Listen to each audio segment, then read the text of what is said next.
mais je viens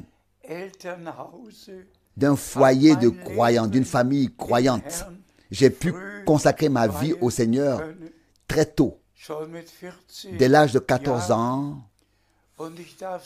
Et je peux dire que la consécration est restée tout au long de ma vie. Vraiment. Je n'ai pas dansé une seule danse. Je n'ai pas fumé une seule cigarette. Je ne me suis même pas assis à la table avec une bière, avec les moqueurs, etc. J'ai vraiment consacré ma vie au Seigneur par la grâce de Dieu.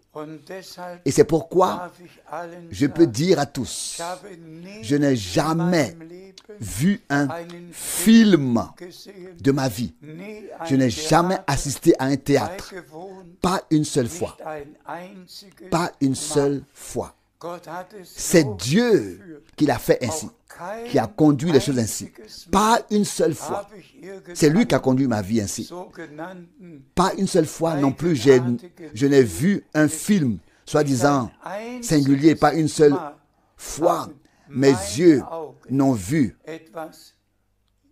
Je dirais quelque chose qui relève du domaine sexuel. Pas une seule fois. J'ai vu un tel film. Pas une seule fois. J'ai vu un tel film qui relève du domaine sexuel.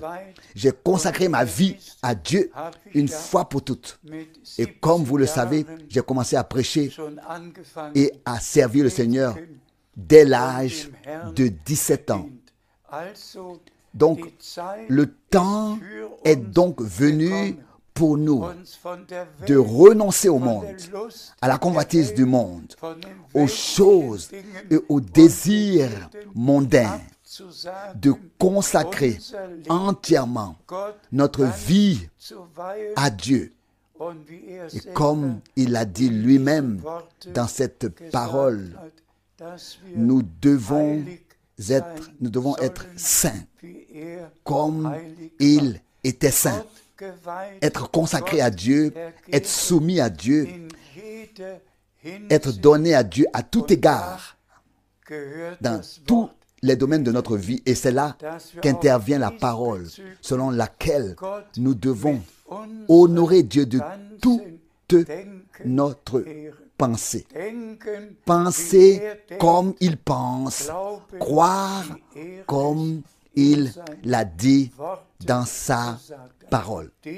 C'est le temps que Dieu nous a donné pour nous mettre à part, pour être appelés à nous consacrer entièrement au Seigneur, pour nous mettre réellement à sa disposition et pour vivre personnellement et concrètement notre préparation au retour de Jésus-Christ dans la pratique.